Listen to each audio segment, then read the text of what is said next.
Good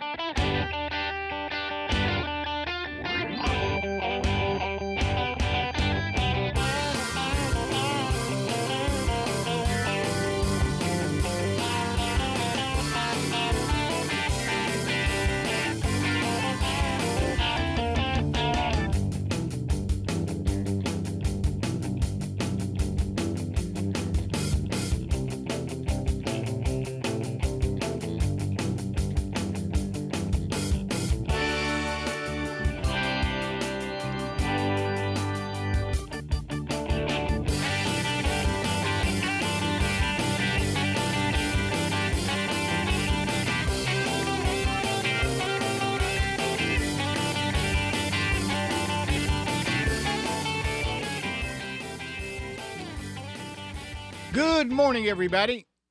You're tuned to Computers 2K now on the Nissan Communications Network. I'm Amnon, your host for the next few hours, 2 hours, along with Nick. Hello, good morning. Good morning to you, too. And Mike. Oh, hi. Oh, hi. Obi, hi. Spence may be calling on the way to Florida from the car. That'll be interesting. Today's show is being brought to you by Adamus.com, makers of professional quality video recorders and converters. And also made possible by Telestream Wirecast software. Our number is 919-518-9773. Computers 2K Voice on Skype.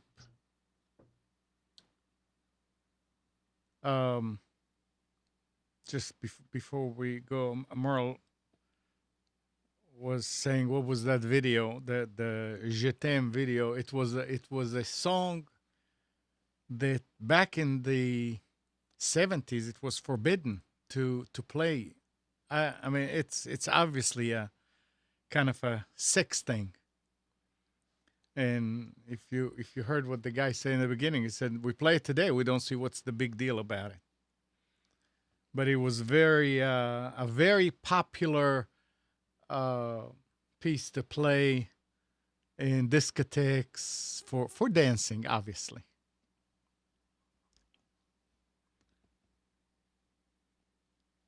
What's my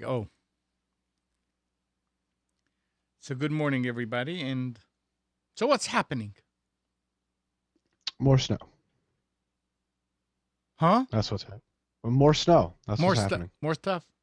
More snow. More. Yes. How much did you get? No, we're going to see about 1.5 feet of snow tonight and tomorrow.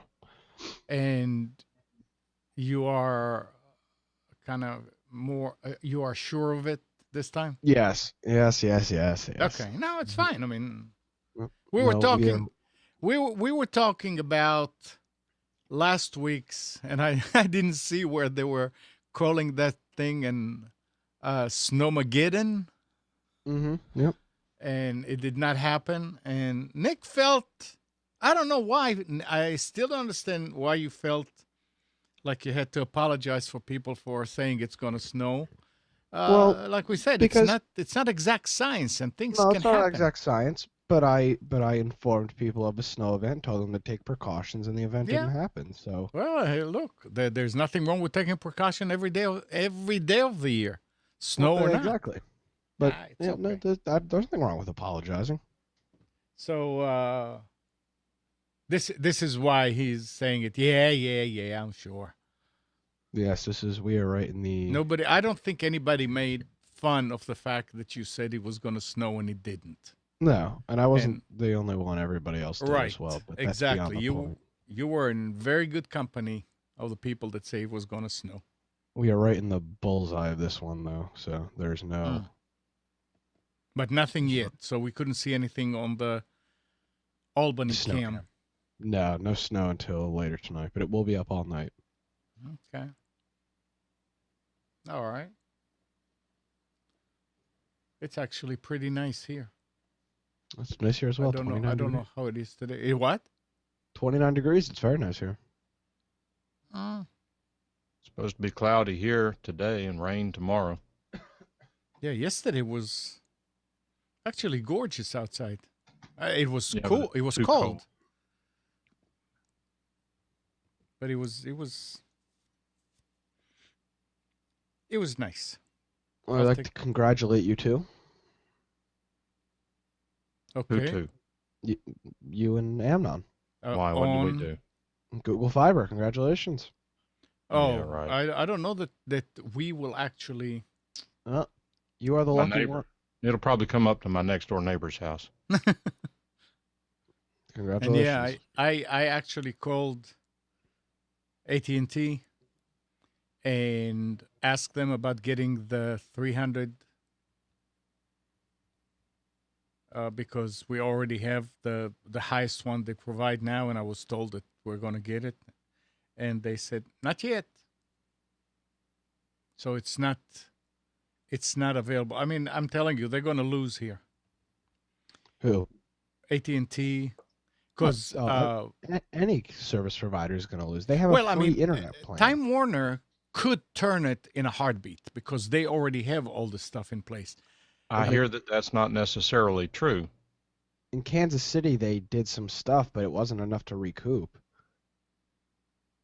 Who, Time Warner or Google? Time Warner, they drastically upped their speeds to like 300 by 10 or something like that, and they, dropped the price significantly, but Yeah. they still can't compete. I mean, 300 megabits is not comparable to a gigabit. they're- Actually, it is. Well, but the price can't compare. I mean, the gigabit plan is the highest plan Google sells is $120 a month. My internet is $120 a month right Yeah. now. You're kidding. No, yeah, it's $120 for internet and TV. no, my TV no. is not included. Just internet. You need to call them up and tell them you're going to switch over to us. Yeah, If our you- internet and TV is over $200 a month. Whose? Well, but you can just put it on a credit card. Our home internet and Oh home no, I'm TV. talking about Google. Oh no, I'm talking about Time Warner right now. It's Okay. over $200 a month for our Yeah, internet. Well- Google. It seems like one of the prices that I think it's in You Austin. need to stay on the mic, shows- Amnon. I lose some words. Don't turn it up. Just stay on the mic. I'm not turning. I'm just trying to see if it's okay. There. I guess I need to. All right. Better. Yep. Much better. Some prices in Austin were saying that $120 includes everything on Google. It may on Google. We were talking about Yeah. Time Warner. Yeah. I mean- AT&T has turned on Gigapower over in Apex, $120 a month. And that's I- internet and TV? No, Just- just internet. Just internet. 1 gigabit. I And- got to tell you, I'm not going to pay that for 1 gigabit. I'm not going to pay it. It's not worth it. I don't need it. That's true. I really question what the market is for 1 gigabit. Who really needs 1 gigabit? I can understand maybe if it doesn't cost them that much more to provide 1 gigabit than it does 20 megabits, then they might as well go ahead and future-proof the network. I get that. But when you look at, and I've even noticed it, I don't know whether you guys have noticed it as much lately, but when I'm surfing on the web, I've noticed more and more sites that when you click on it, it takes 2 or 3 seconds for the website to even open. Yeah. What good is a gigabit whenever the server can't support the That's right. load that it's being Absolutely. required? But you're talking about browsing the web. There's other things for gigabit where it becomes more useful. I only see one benefit where the 1 gigabit would be a godsend, and that's online backups. Backups, and I could see streaming could be, file sharing could be good. In- Not illegal file sharing, but file sharing, running a file sharing server for yourself. Think Yeah, about I it. mean, Think about it, Mike. not- Like Netflix. Okay. Netflix will be able to provide the service to more people if everybody had that speed, because otherwise, I mean, there's a limit of how many people can connect to a given server. So if you have to understand. connect to it and stay connected for 10 minutes to download the movie and then be able to watch it, if you download it in 5 seconds or 10 seconds and you let go of the server and you're watching it on your device, now it opens the door for somebody else to come in. But that's the backbone, Amnon. No, I understand. I'm just saying this is one of the things that you can look at and say, okay, that would help that. I'm not sure it would. in general, no. I'm with you. It's nobody needs that kind of speed. Well, it's At this point in time. right. In the future, we will. I mean, Maybe. the demand for bandwidth is increasing dramatically each year. So I'm not saying that it shouldn't be built and shouldn't be available. I'm just suggesting that right now you have 50 megabits down available from Time Warner. How many people are actually subscribing to that? I think a lot of people are subscribing to it. No, I don't know. Mm-mm. I don't know anyone other than Vance. No, there are people. I mean, professionals at home that the business pays for them to telecommute do that. But with only 5 meg up, what good is it? I mean, it's It's the difference fine. I mean, between for 30 doing and 50. for doing work from home, it's enough, Mike. Unless you're in videos, video A lot of work. people Of course, you couldn't. No, then you have to go to the office and work on the big, fast monster machine. But we're talking about 300 megabits, and listen to this: British Telecom thinks that a new technology called G-Fast can increase broadband speeds over copper to hundreds of megabits per second, and will soon conduct trials to see if it's right. If the trials are a success, it's good news for homes and businesses that don't have access to fiber in the UK. But keep in mind one very important thing when we talk about copper. Yeah. It's something that I don't know why it didn't occur to me before, but this past week it occurred to me. If you look at the Ethernet in your office, Right. 1 gigabit Ethernet, that's copper. Yeah. What we tend to think about when we say copper is telephone lines, what's called Correct. D-station wire, Correct. which is what DSL operated on initially, and maybe in most places still does. Still does. But when we say copper now, as far as if there can be fiber to the street and Cat6 from the street to the house, that's probably just about as good as fiber to the home. Yes. True. The problem occurs whenever they want to use the old, very poorly twisted paired D-station wire along with your telephone to get it from the house to the street. That's the weak link in the chain. Yeah. When they installed the UVerse here, which is only 45 by 5, they actually use 2 pairs. They call it they bonding 2 pairs. Now there was enough wiring going from our house to the street or to the box.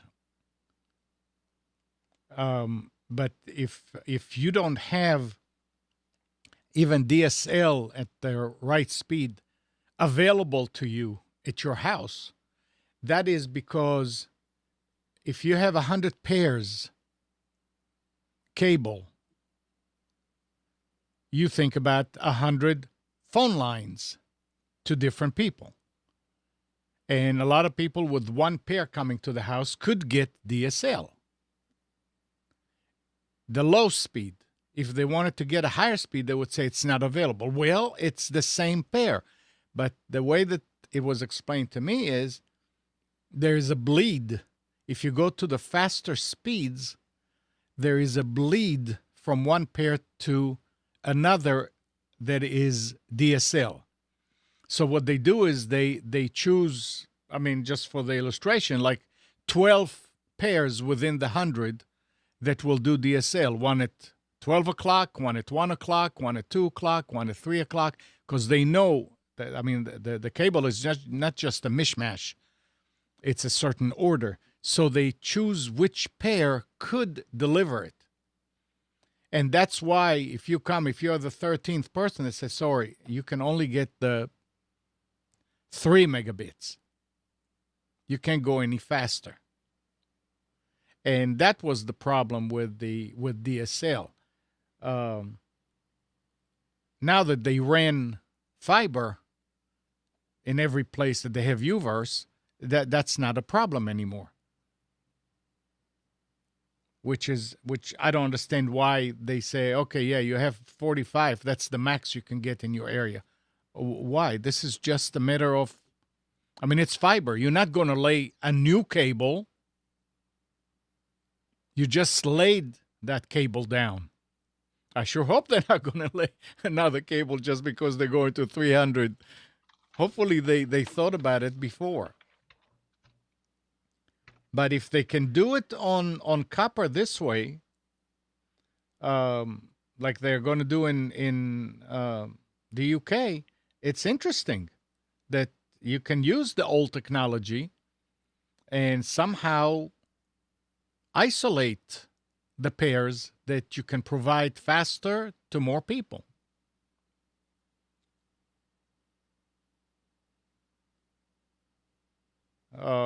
They said that last year, British Telecom achieved download speed around 700 megabits and upload 200 megabits over a distance of 66 meters during a small field trial. 66 meters, 66 yards, about roughly 200 feet, 180 some feet.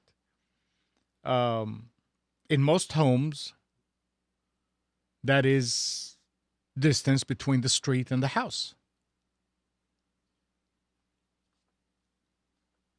So there may be places where we'll see them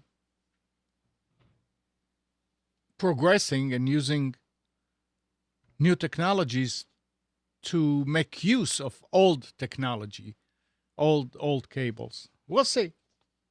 But in the meantime, this is again the Google. Yeah, Google is coming to Raleigh, but it's probably going to take, I would say, probably about a year before people have it, because I'd say more than a year. 2 years. Yeah, I'd say by 20. Well, there you go. So it's not like it's happening tomorrow. I heard nothing. Mike, did you hear anything about RST? Yeah, they've cranked back up in Wake Forest from what I hear. Anybody that you know has it, or they're just still building the... Well, that's hard to say. There's a guy in DSL Reports who presents himself as being the know-it-all and has all the information. He's on some sort of a test forum with one or more of these guys. He won't tell what he has. Some people believe he has 1 gigabit to the house, and he wants to pop in and drop little hints about things that are going on. And he just... seems like he has no life other than try to feel self-important. But I have no idea what's going on over there. He keeps up with what's going on. He considers himself an industry blogger, so it's important for him to keep his readers apprised of what's going on and all that crap. But I have no idea what really is going on over there. And don't care. I mean, it doesn't impact me. Why would you? Well, it could, because that could impact. That would be the best way to go, because you there's no such thing as your neighbor, because RST brings the fiber to central places and then wirelessly gets it to your house. I don't want that. Why? I don't want wireless. What's the difference? If you're getting a gigabit, you're not going to get a gigabit wireless. They're saying that they've been doing gigabit in Gastonia for a long time now. And if it works and I can see it work and it works as well as copper, then I'm a fan. Other than that, I'm skeptical. Well, you haven't seen it, so how can you say that? Right. That's correct. But I've used wireless repeatedly. Even at 20 megabits, it's hard to get wireless to work well. Don't compare. I mean, they probably have... Like, you're comparing a net. Okay, guys. Only one of us can talk at a time. Go ahead. Nick. No, go ahead, Amnon. Nick. Yes.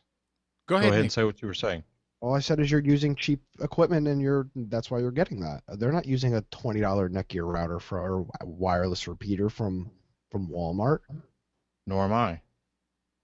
So you're using industrial grade repeaters and not being able to get 20 megabits? In one instance, yes. In one instance, no.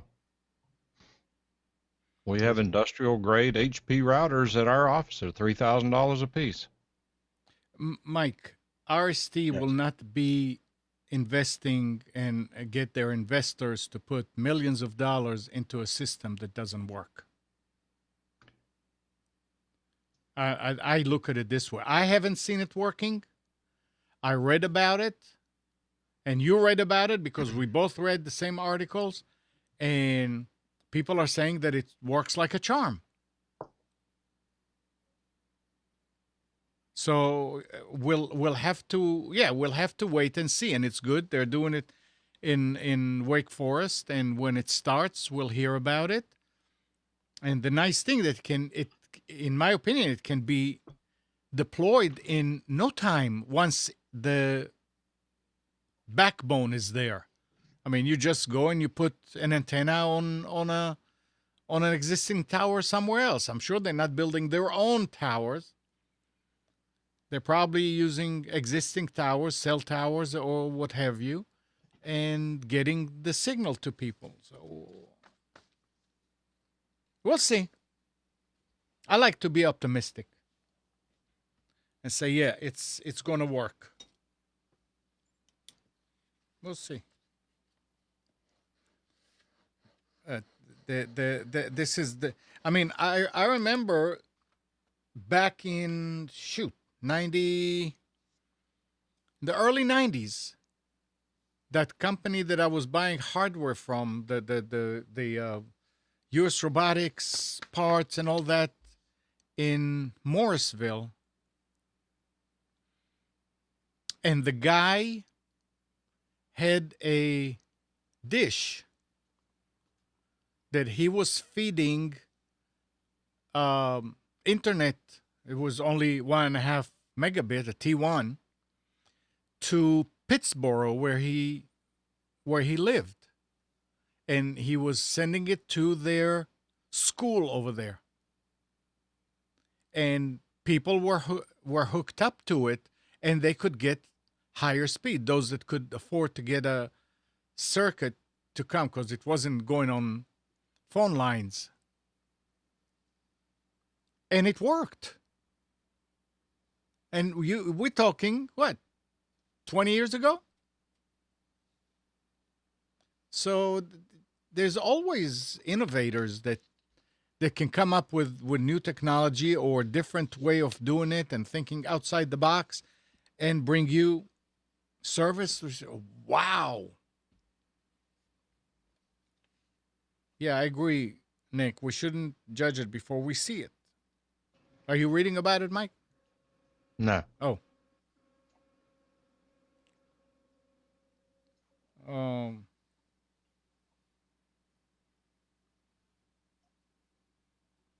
Trying to see what's happening in the chat.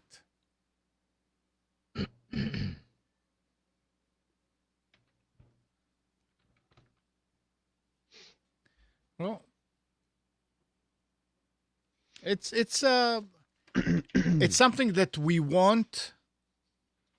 If the price is right, sure. I mean, at this point, we're paying Time Warner for TV in 30 by 5,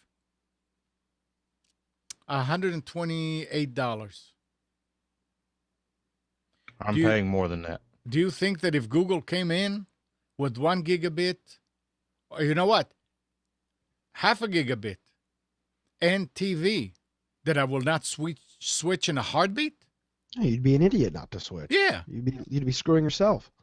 Well, if and when, I mean, let's think about it. Let's put on our imagination here. Let's put on our thinking. Boy, it's my favorite time.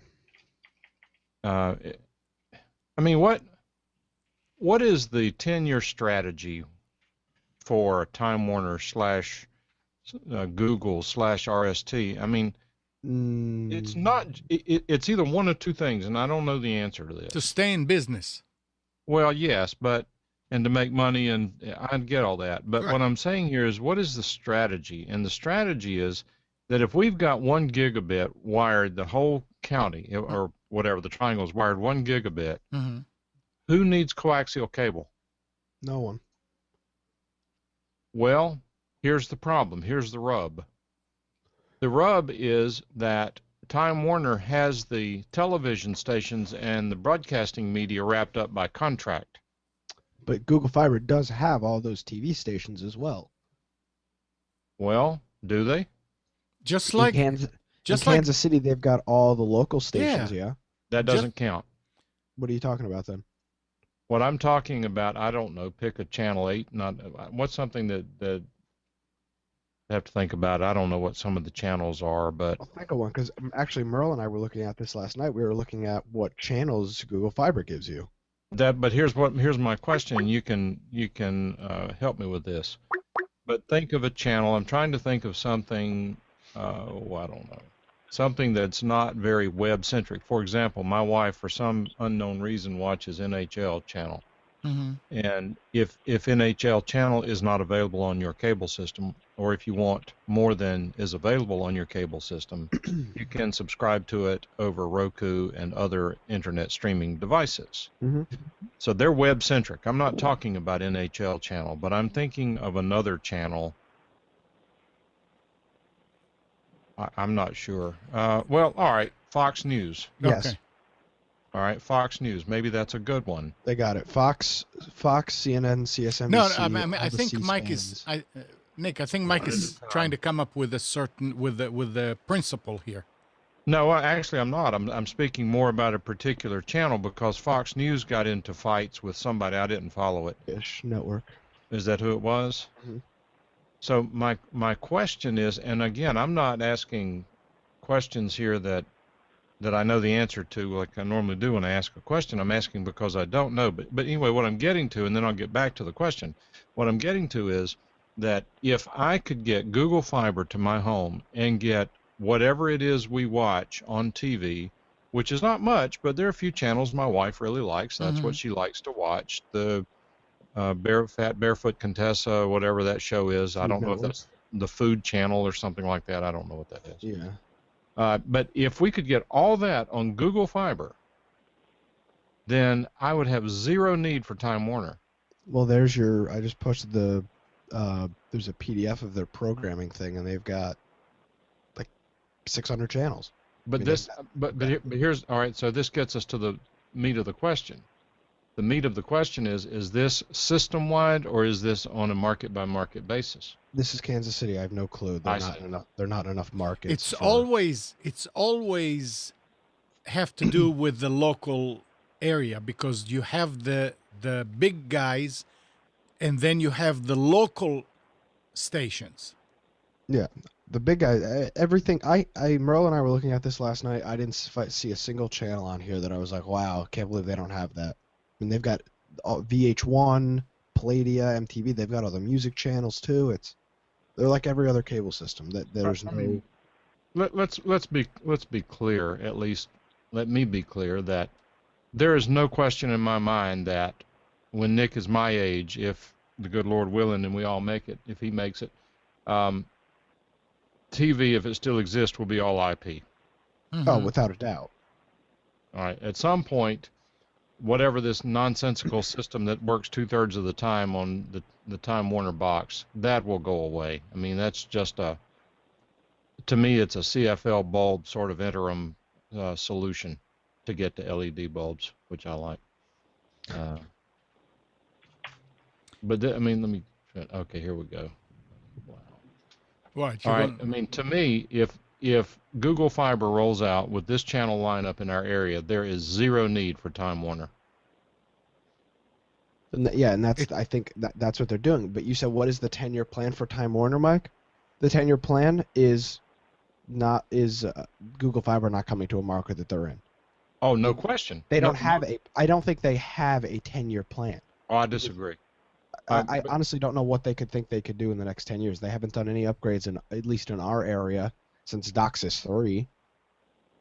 Right, but you got to understand that going from DOCSIS 2 to DOCSIS 3 was a major step for the overwhelming majority of users. Correct. Let me say that as far as I am concerned with what little I know, the move into 300 gigabit internet has very little to do with Amnon wanting faster upload and download speed. It has more to do with equipping the system to be able to deliver TV by IP so that they can compete with Google one-on-one, with Google providing IP TV by fiber. That's They're why another reason why they don't spend any time on upload speed, because it's all download with they already, IPTV. but they already have the fiber in place. If they wanted to, they can do it today. Who? Time Warner. But again, that I'm not sure that's true, Amnon, because again, I wish Donovan were here, because he could help explain this to us on a technical basis better than we can guess at it. But what I'm thinking is that, like, the way the system works now or the new system, whatever they call it, somebody in chat will probably know better what the name of this system is. But what the system works now is, when you have the reason you have to have a digital cable box is because 5 years ago, every channel was streamed to every TV, and your box picked off which channel you wanted for Time Warner Cable, right? Well, this is Everything was interesting. there. This is all market based.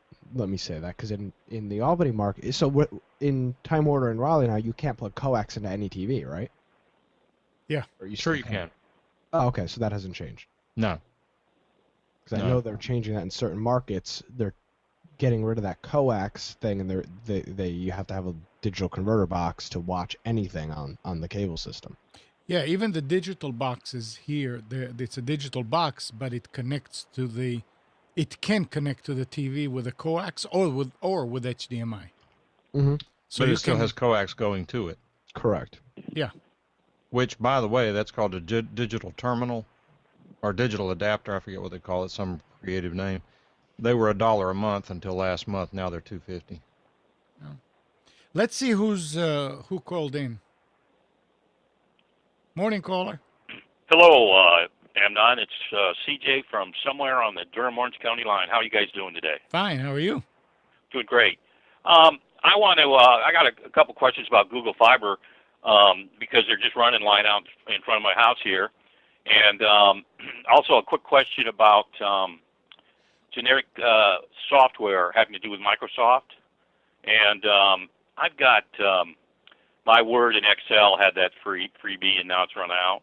Do you guys recommend or know of any free software? I know it's out there on the available that is seamless and easy to use. I'll get a So hold of what are you using besides Word and Excel, or is that it? That's it. Just Word and If Excel. that's the case, honestly, I would have recommended maybe a year ago OpenOffice or something like that. Right. But if you have a Google account, I would really Right. recommend Google Drive for all that stuff. Then you don't have to install a bunch of useless programs you're not going to need, and it's all on the web. So depending on what Okay. you're doing, Google I think Drive. that's the You most say I'm not reliable. on that at all. Is it? Yeah. What are you saying? Do you have a Gmail account? Yes. Okay. If you But I have a never use Gmail it. account, you're already I set need to up. go back and start using it. Yes. But I've got one. Yeah. So then you're already set up on a Google Drive account. Okay. All right. Thanks. So you're talking Well- about Google Apps, Nick, right? Tell him how to get to it. No, not Google Apps, Amnon. It's drive.google.com, and you can, let's see, it's got PowerPoint equivalent, a spreadsheet equivalent, a Forms equivalent, a Doc equivalent. I mean, you can do everything on this thing. Oh, great. Well- That's all. That's all I need. Not I'll quite. check I it mean, out. if you're a Power Excel user, it's not Right. going to meet your needs. If Okay. you're using it for budgeting for probably 80% of your needs, the Google Drive version will do what you want and is continuing to grow in complexity as time goes on. Okay. But if you're into very serious what ifs and Pareto analysis and things of that nature, then there's not going to be a substitute for a powerful program. But for everyday use, we use Google Drive all the time. My wife and I have several spreadsheets that she can access anywhere, I can access anywhere, where we use it to share information about operating the household, things like that, between us, and it works perfectly for that. But if you have there are two ways to get to it. If you have a Gmail account, which you do, you log into Gmail, and when you do, when you look in the upper right-hand corner, it'll have plus and your name. And beside that, there will be a 3x3 grid, and when you move the mouse over it, it says apps. So when you click on that, it pops up a menu that shows Gmail, Drive, Search, YouTube, whatever, a lot of the Google apps. You click on the Drive app. It's a triangular multicolor icon. You click on that, it brings up Drive. And depending on, I'm not sure what the defaults are that are there, but once you get to Drive, there is a New button in the upper left corner. You click on New. Your options are New Google Docs, Google Sheets, Google Slides. You can click on the More button. There are Google Forms, Google Drawings, Google Maps. Docs is the equivalent of Word. Sheets is the equivalent of Excel. Slides is the equivalent of PowerPoint. Forms is the equivalent, somewhat, or answer to a database. Google Drawings is an excellent way to make just very simple drawings, and I imagine with enough work you can probably make some pretty sophisticated drawings. I did some flowcharts with it, and the benefit, the primary two benefits of these Google apps, and by the way, I'm not a Google fan anymore. I hate the company, but the benefits of these are A, they're free for now, and B, as soon as you make a change, it's automatically saved. There is no save button. Okay. All right. Thanks a lot. Yeah, let me. They're running out. AT&T is the people that are putting it out here in front of my house. Direct Line Communications is the actual folks that are digging and laying the lines. Do you know? And I know Google's doing this too. I was under the impression that once these lines are laid, all of these different providers, whether or not it's AT&T, Google, Frontier, your mom and pop guy can get onto those fiber optics by purchasing some of the or whatever you have to do to get access. Or am I completely confused on that? And Google Fiber is strictly Google, and it's just strictly AT&T and out here in front of my house? Or do you guys know anything about that and that sort of stuff? All I know is that used to be what you're thinking about. I know part of the answer to the question, but I don't know the full answer. The part of the answer to the question is whenever the cable companies were allowed to access public right-of-ways to bury coaxial cable on public land, then the municipalities said, okay, if we're going to give you the option of doing that, then you have to not have a monopoly and be willing to have other people on those coaxial lines, because we don't want everybody coming in every few months digging up our streets and burying new lines, particularly whenever these lines have more than enough capacity. Sure. The part that I don't know is whether that is holding true with fiber optic lines. I've heard both answers. Really? One answer I've heard is that, yes, they have to share. Another answer I've heard is that as they are burying these fiber lines, that they're actually burying them in conduits that multiple vendors can pull in the same conduit without having to redig the streets.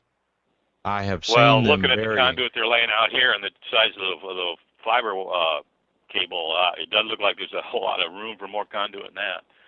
And or that more may be the fiber case. optic in that conduit. But anyway, I'll supposedly sometime in the next month or two, they're gonna hook us up, or we're gonna have access. I'll let you guys know what goes on. Who, over AT&T? here. Yeah, well, it's AT&T and Frontier. I've got Frontier DSL. It's horrible. Frontier's the worst company in the world to deal with. No, they're not the worst, but they're close. Yeah. But let me ask you to do something. Okay. Go out and ask one of these guys Sure. what they're doing, and ask these questions, because these answers change. It's not that just Oh, we okay. don't. No, I've tried to. I've talked to a couple of the workers, and I've tried to engage people and do that exact thing, and I have had no answers given to me, really. No, you might have to go see Tim to get one, but look for a guy wearing I will. Definitely. Wearing nice clothes and driving a truck with a clipboard in his hand. He'd probably know more than the guys actually throwing the shovels. Yeah, actually, it's pretty interesting watching them. It's only 4 guys and a small backhoe and another a couple pieces of equipment when they thread that stuff through. It's pretty amazing. Because I mean, as a contractor, and Right. this is why I say I don't know the answer to your question. As a contractor, they may be building that run to capacity, and maybe I'm making up a number. Let's say they have 10 fibers in it. Maybe they only have customers for 2 of them, so they've got 8 more available. Sure, makes sense to me. Hopefully we will have as much choice. Again, did that FCC, Congress ever decide on that net neutrality? Are we safe and good to go here in terms of them not shutting down Well, federally all right. and on. That's a different question because No, I net know it is, but neutrality. I'm just wondering what the answer is. They're still voting on that. They haven't actually completed that process yet, have they, in Congress? No, but net neutrality is a joke. I mean, that's like Affordable Care Act. It is actually the opposite of what its name is. It's a scam. No, Because I'm for the good guys. I don't even know what they call it. Yeah, you know what I'm saying. I'm not. right. What Yeah, I'm I'm telling not for, you Yeah. is getting the government involved is not usually a better solution. Well, it is when you can pass a law that says it has to be a common carrier, and we can get 4 or 5 companies out here on my fiber optic. That's the whole point of that law and other laws, and then the speed and the cost, and whether or not they can put more gates in place so they can charge them more fees, and that's what I'm talking about. But what I'm telling you is that everything that glitters is not gold. What comes Right. along with a neat little name like net neutrality is not necessarily what it's advertised to be. I hear you. CJ, Because hang on, go ahead. we Okay. can't but one talk at a time. Google Voice will just not work. I mean, Google Hangout will not work. What I'm saying to you is that if you impose net neutrality, then that Sure. means that someone has to be the gatekeeper. That gatekeeper under net neutrality is the FCC. I challenge you, if you have one, go look at your bill. If you don't, look at the last bill you got for your home telephone and look at the taxes and fees that the FCC imposed on your home telephone to be able to provide you with universal service or whatever the excuse was they but provided. Mike, that's a whole different issue. I agree. The FCC and the government, they screw us every chance they have and add taxes. My whole point, though, man, is I'm going to need high speed. I'm one of those users that I'm using it for business. I'm going to be streaming. I am now, and I got horrible service. And Time Warner sucks because they evidently over here on their they fail once or twice a week at different times for. CJ, And I can't and what we're afford that. saying, I though- got to have solid service and the whole deal, And I'm We're not not- just browsing the internet, I need high speed. We're not disagreeing. What I'm Yeah. saying to you is that when you regulate an industry, and I'm not saying all regulation is bad. I'm not anti-government in that respect. What I'm saying is that let's say that you and I are competitors in the broadband business. We're providing broadband internet to wherever it is that you live. And you and I are competing one-on-one. May the better guy win, the one that provides the best service at the best price. But if the government comes in and says, oh, no, you guys have to play fairly, you have to be equal, you have to provide at least 20 megabits, then we're going to provide 20 megabits. We're going to do the absolute minimum we can to stay legal and then go focus on another market where we can compete. And if there are no other markets, then we'll just sit back and milk the customers like some other companies are doing now. All I'm saying is that net neutrality is not neutrality. It's government imposition of its ways of doing things. The government has just recently redefined the standard for broadband to be 25 megabits. It used to be 1 megabit. Now it's 25 megabits. What that means is that if communities do not have at least 25 megabits down, then they are not considered by the government to have broadband internet, in which case they're going to start leaning on them. I mean, what can I tell you? Right. Well, yeah, we don't need that. You're right CJ, net neutrality has nothing to do with whether or not you're going to get 2 or 3 or 4 providers to dig. Yeah. It's just a matter of how. I mean, it started with just how that traffic is going to be routed across the internet. And really, I don't think mom and pop are going to see any difference one way or another, because they're talking about the high speeds and whether or not you're going to get the lane that's going to take you fast to that place, or you're going to have to be in traffic. Right. So the whole point they keep referring it to as a super highway, of the internet. Yeah. So and on a regular highway, anybody can get on and drive it. As far that's the way it should be on the internet, don't you think? As far Anybody as should be able to get onto that super highway and be able to drive in it. well, you wouldn't know it sitting at home. Yeah, no, I hear because even the slow lane is going to be fast enough for you. you. Right, right. But to change, I mean, to allow more providers to come in, it's a whole different story. That's the local laws, like what Mhm. we have in North Carolina, that nobody can come into Raleigh and install a network that the municipality will help them with. Illegal, supposedly. Right, True in I know. North And it's I gonna know be they've passed gonna laws be to turned. prevent that. When communities like Wilson and other communities in North Carolina Right. and elsewhere attempted to make it a common good and a good that consumers would benefit from, they've squashed it. They've Well, they did limited not it. squash it. It's Well, working they've great in done their Wilson. best. They're trying to. Yeah. They're not. Yeah. I mean, otherwise that's why we're stuck with the system we have, and the system doesn't work that well. It works for some really well. Many are screwed out of it because of pricing. A whole number of issues Yeah. that we can discuss. But Mike- anyway, I enjoy this conversation with you guys, and I've learned a lot just in a Sure. couple minutes. I got one final thing. I got to go because actually I work on Sunday mornings. I got to go make some money here in about 8 minutes. This is really oddball, completely not having to do with anything else. Is there a device, and I'm sure there is, this just came to me, that you could go purchase that would measure the electrical power requirement of a particular appliance that you could plug into an outlet, then plug the appliance into it, and determine how much kilowatt hour usage? Oh, yeah. Yep. Yeah. Where do you get that? I just thought of that. Has anyone tried to use that? One of those to check out different appliances and that sort of stuff. They cost less than $10, I think. Oh, really? I've Can got- you just get them at like Lowe's or something, or places like that? Or I don't know about I think I bought mine from eBay. okay. I can't remember what the name of it is, but you I can just posted a link in chat Yeah, to the one that's the most save a popular. watt. Okay, terrific. All right, I'll go check that out. Okay, thanks. they work great. Okay, I got to go, guys. Okay. Keep up the good work. I enjoy All right. it. Take Bye-bye. care. Why do people think that net neutrality is going to allow more competition in? Because why did they think Affordable Care Act was going to be affordable? Yeah, well, It's a scam. The scams was because whenever people don't pay attention, when they are willing to accept anything they're told, then they deserve what they get, and that's what they get with net neutrality. There's nothing neutral about it. It is nothing but a move by the government to be able to regulate and tax the internet.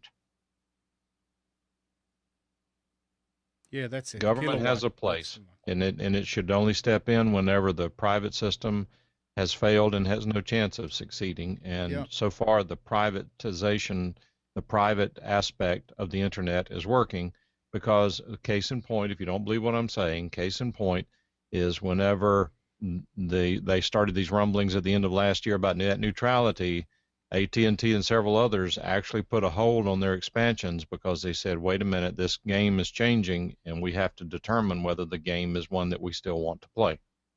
Mm-hmm.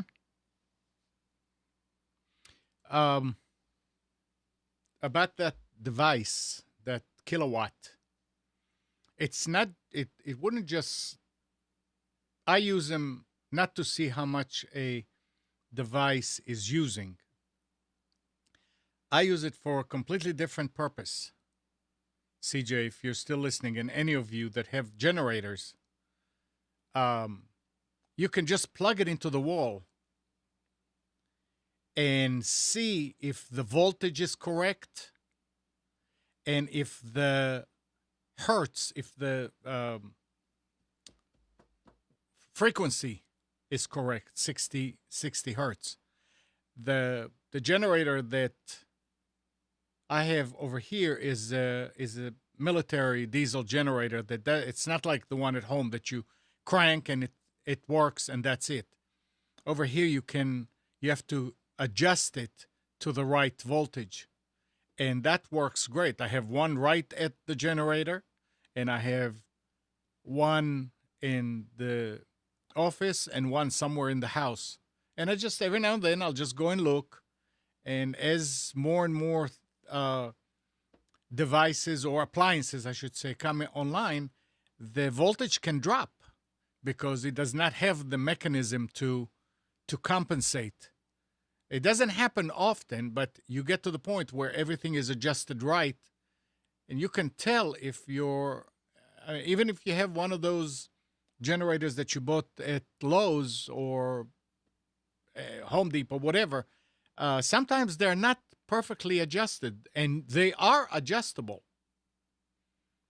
And if that device is telling you that you're running at 55 hertz or at 65 hertz, then you probably want to do something to adjust that because it's not good for the appliances.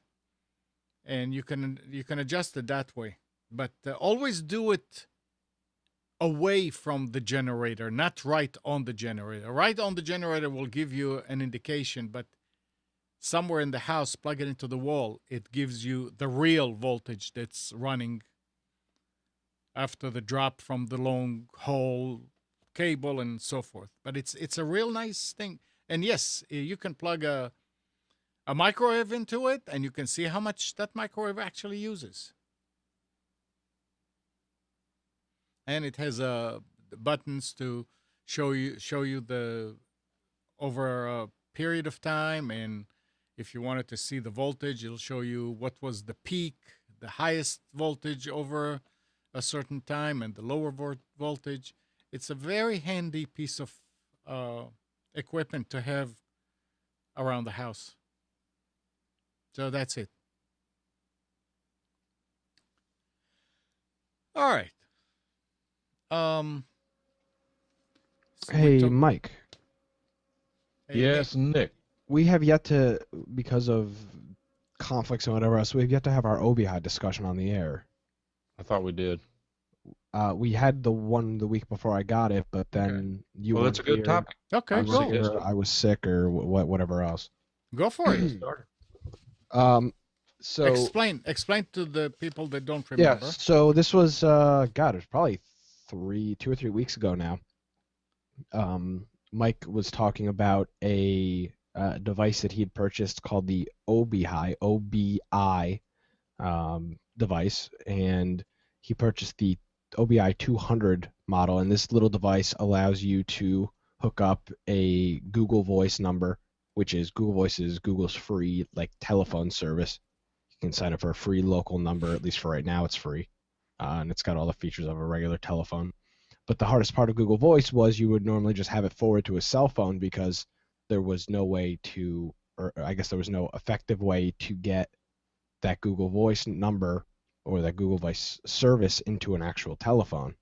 So this little OBI device, it's about $50 on Amazon, and it's got an Ethernet in and a regular telephone line out. So you hook up Ethernet, you go through a little setup wizard, plug in a phone, and voila, you pick up your phone, you've got dial tone, and you can dial out from this Google Voice number. There's also, you could do some stuff, there's also like a way to get fax support and stuff like that with it. But it's this in a little, like how, I mean, it's smaller than a hockey puck, little device thing. That, I mean, that's basically all it does. And I've had mine since the middle of, yep, there it is. There it is. Yeah, there it is. So Mike's had that since the middle of, or at least I've had mine since the middle of January now, and very happy with it. And the trick to it is that it allows you to have a local telephone number using the internet. It's VoIP over the internet. And so long as Google Voice is free, the service is free. Even though we still have a home telephone, we're getting ready to get rid of it. There are various VoIP services like the Vonage and the others out there, the 8x8 Packet.net or whatever they are now, and thousands of others. The one that Amnon has and I have is called VoIPO, VoIPO. I believe that's $99 a year. But I right now have this Obi-Hi device connected to the internet, just Ethernet cable plugged into the router, and the telephone port connects to this telephone. I can make and receive telephone calls on this telephone for free. What's interesting about the device is it has 4 account settings in it. So it's not 4 lines, it's 4 services. You can only, I guess you could make multiple calls. I don't know, I haven't tried that. But for example, to pick up the phone and dial now, then I'm dialing out over a Google Voice phone number. If I dial **2 and dial the number, I'm dialing out over my VoIPO number. **3, I'm dialing out over a second Google Voice number. **4, and I'm dialing out over a VoIP service from voip.ms. And I only do that for the fun of it. None of that's necessary. But for $59, the last I checked, you hook it up. It's even Nick can figure out how to hook it up. And Yeah, 'cause that's how easy it is. that's how easy it is. And you get a free telephone number. And I mean, the big problem I had with Google Voice when I was using it for internet broadcasting was latency through the web client. When I first hooked this up, I noticed that there was some latency. But I will tell you that I have used it extensively over the past month, and the latency, whatever latency is there, is not an issue, and I'm particular. Well, actually, we somehow compared the latency. Mike, when you first demoed it off, you called into the Computers 2K voice number and muted your mic on Google Plus, and your audio was almost in sync. So it's the same latency that you're experiencing on a Skype call, a regular Skype call, or even a Google Plus Hangout. The one thing I do have to say, and I have noticed this, the call quality is not the best on Google Voice. That's your phone. Is that what it is? That's my phone? Okay. Yeah. So I've got a cheap, like, $20 Panasonic bare bones phone. Yeah. And a lot of this stuff is kind of a little bit muddy. But I guess that's just a limitation of my phone. So all in all, good experience, right? Yeah, I mean, for me, I was looking at, I'm using this as like a business phone for Craig Digital Designs, because I hate getting calls on my cell phone when I'm out, or even at school. It's Right. annoying. I'm working on other things. I do some volunteer legal work for, say this delicately, people who seem to think that it's pro bono work, and since it's free, and they would like to call all hours of the day or night, and so as a result, I don't contact these people with my cell phone or home phone. I use a Google Voice number that I don't monitor incoming calls. If they need to reach me, they can leave a voicemail, but I'm not going to have the phone ringing at 3 o'clock in the morning. Yeah. So it's for me. I for a while I was looking at getting a business phone, and there was the Magic Jack and the Vonage option, all this stuff. But the great thing about this is there's no monthly fee. It's the cost of the device, and as of right now, Google Voice is free. So you use that Google Voice, or if you can get a free SIP number, which I know there's providers that offer or that can offer free SIP. That's another thing. Wait a minute now. SIP has to interface with the POTS network. So who's offering a free number to interface with? I was looking at it last week. I'll have to see if I can find the link, but there was something that was. Find it, because Google's the only one I know actually providing a free number. Yeah, I thought I saw somebody, because I was going to set up another number on this just for the hell of it, and there was somebody else that I think was doing free numbers. But for right now on Amazon, $47.99 for the phone little interface thing, and then I assume most people already have a phone laying around their house. Which one is $47.99? The 200. Yeah, $47.99. Is that a sale? Yeah, it's on sale. And if you're going to buy it from Amazon, then go to radargaming.net. Oh, I posted my link in there. Oh, but let me okay. see how much I paid for it. Well, actually, I only paid $47 for it. I believe I paid $59. Interesting. On January 4th, let's see, view this order. Nope, I didn't. I only paid $46.50.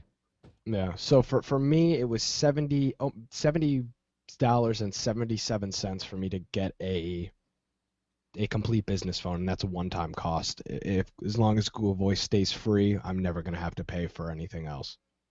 So if you're looking to get a backup line or something like that, that's the cheap and most inexpensive way to do it. But you asked the question whether it was a positive experience, and at this point, Amnon, I would say that it's been 100% positive. Now, No, I did notice. I'm sorry, go ahead. That's important. No, keep going. Mike, I did notice an issue, and I'd like for you to test this. I don't know if it's my phone or the OBI device itself, but so if I pick up this phone and I call my number to get my voicemail, it's the Google voicemail thing, so it says, you have no new messages or whatever. If I press the button to hang up, it gives me dial tone. If I press it again and a few times, it'll reconnect me to that same call. Oh, I don't do any of that. Well, neither do I, and I was playing with it the other day.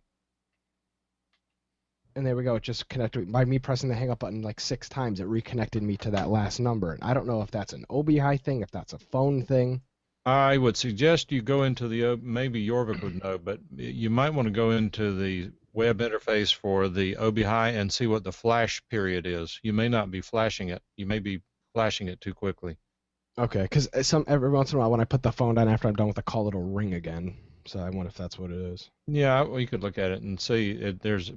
Flash only needs to be 400 milliseconds or something. Some of them set them for 750 or more to be compatible with some cordless phones. But when you're doing it by hand and are fast-paced at it, you can actually reduce that setting. That may be what's tricking it up. Yeah, so that's what people are saying. It's in the settings. And Charles is saying that the forum is very active and helpful. I haven't needed any support with this thing. I mean, it has. Here's the thing. Here's the difference. Here's where Apple eats the market. It's been fun to play with this device. If Google Voice started charging tomorrow or the service quit working, I'd be out $46, but big deal. It was fun while it lasted. It's just a fun thing to play with, to see what you can do with technology now. The important thing that Charles is saying there is that if you watch Newegg and Amazon, the OB200 occasionally be available for $29.99. So that's if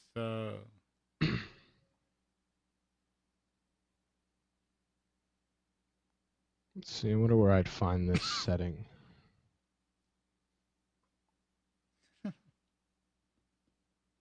Alan says he tried a program that pipes Google Voice through an expired Magic Jack. You tried it, Alan. Did it work? The only deal, from what I understand, that Google Voice has with any vendor to provide a terminal to Google Voice is OBI. That's what I read. I don't know if that's true. And I know that it's like anything else, if it's IP, you can create ways of doing things, but we like to keep them simple. And I'm sure those TA can be reprogrammed. I mean, some can. I mean, some of them are like unlocked cell phones. You just tell it what service you want it to be on. The OBI is that way. But there's something about Google Voice that these ATAs cannot be reprogrammed for Google Voice. There is apparently some either technology or flag or key or something that allows the OBI to connect to Google Voice. I mean, it is an announced relationship between the two. That wasn't my point. My point was that if they start charging it, you said I'm only out $40-some. You're not out. You can use that ATA to go with another service probably. Right, because I'm using 3 others with it now. Well, 2 others with it now. So you're not out $40-some. Well, it's hypothetical anyway. I doubt it's going anywhere. I mean, at this point, I might even pay a little bit for a Google number. Yeah, and I'm on the same boat with you on that, where it would be worth me, Google, when they take these services and they change, they're not extremely expensive. I doubt it would go to, $30 a month or something. It'd be probably more like $50 a year, some low cost for it. Kent brings up something very interesting, if you would recommend. Yeah, 2 good questions. But, I mean, the bottom line is Skype number costs. Yeah. Right. But Kent is asking whether we would recommend Google Voice over a Skype number for audio calls on your shows. At this point, I would not. because for two reasons. One is the Skype number is rock solid. Yeah. I mean, the Skype client is solid. It works. It's absolutely reliable. If you were to use Google Voice on your setup, you would be accessing it through the web client. I'm not sure the web client doesn't have more latency in it than the direct ATA connection. I have not tested that. Maybe one day I will. But at this point in time, what I wish there were a way to do, and there may be, I wish there were a way to get Skype on this telephone over here. If I could get Skype as one of the services on this phone in addition to Google Voice, I would pay for the Skype number and probably forget about Google Voice. Because Skype has been doing it so much longer and it's so solid. There is a way to do this, apparently. I don't know what it is. Hey, Spence. Under OBI. Good morning. Good morning. Yeah, there is a way to do it. In fact, there are a couple of phones out there that do support direct Skype connection. Netgear made one at one time that was an actual Skype client in the phone itself.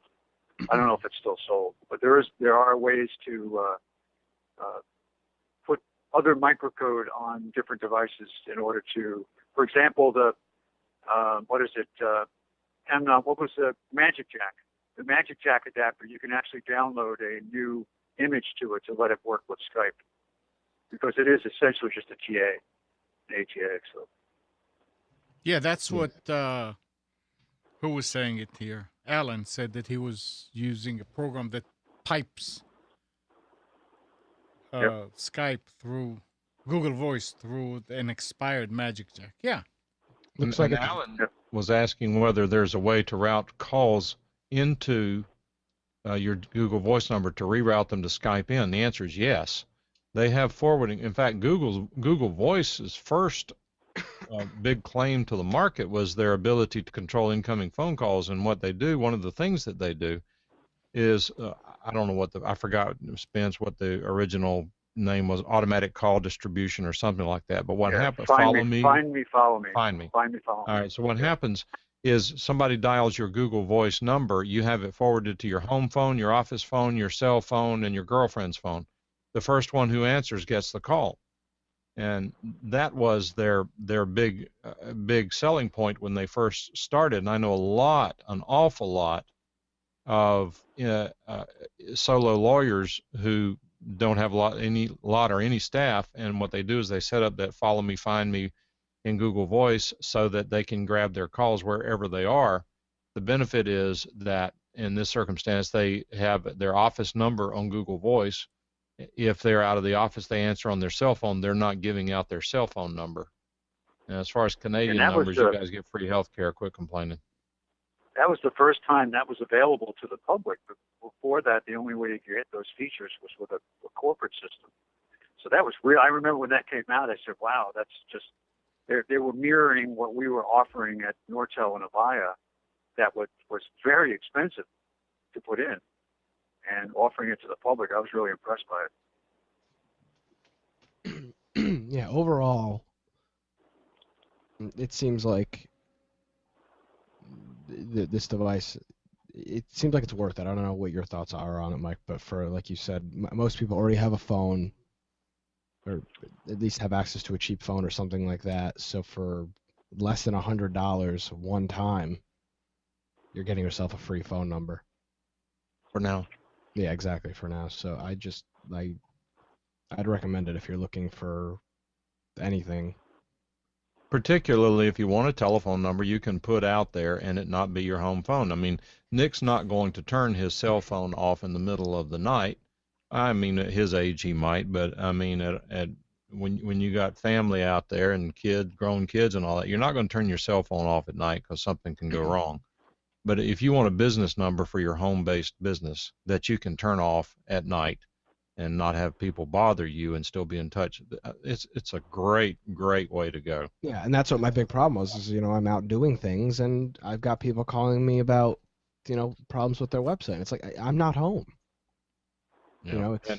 I can't help you. I literally just can't help you right now. I'm not in front of a computer. The other thing it does, for good or for bad, is that I guess all this is configurable, but let's say that Nick gets a call while he's in school, and somebody leaves a voicemail for him. Nick, we're having a problem. Give me a call. We'd like to ask you some questions.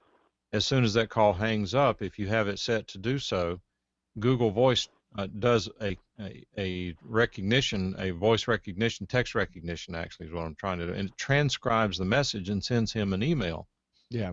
In which case, if Nick, if he gets his email on his phone at school, I don't know if he does, but if he does, or at least during a break, the translation of the voice to text is not very good, but you can usually tell what it's about, and you can tell what number it came from. If it's something that requires his immediate attention, he has an opportunity to go address it. Well, now, Mike, another thing I recommend to you is the Google Voice app on your smartphone, because with that app, you can dial out from the number. You can check your voicemail. You can do everything. You can see like I go in here, I can see placed calls. I can see I called my voicemail, all that other stuff. So you can text from here. You can view your voicemail. So if you get this all behind you, use Google Voice, set up the Google Voice app on your phone. Make sure you have your phone set up to not use for calls, your cell phone, so that it won't ring your cell phone. But set it up explain to me how to set that up. I'm not sure what you're saying. So if you add I have not added the app. So if I add the app, then what does the app do for me? Is it actually a Google Voice app? Yeah, it is. It's a Google Voice app. You can dial out from this app, but I have mine set up to not use it as a phone, so it won't.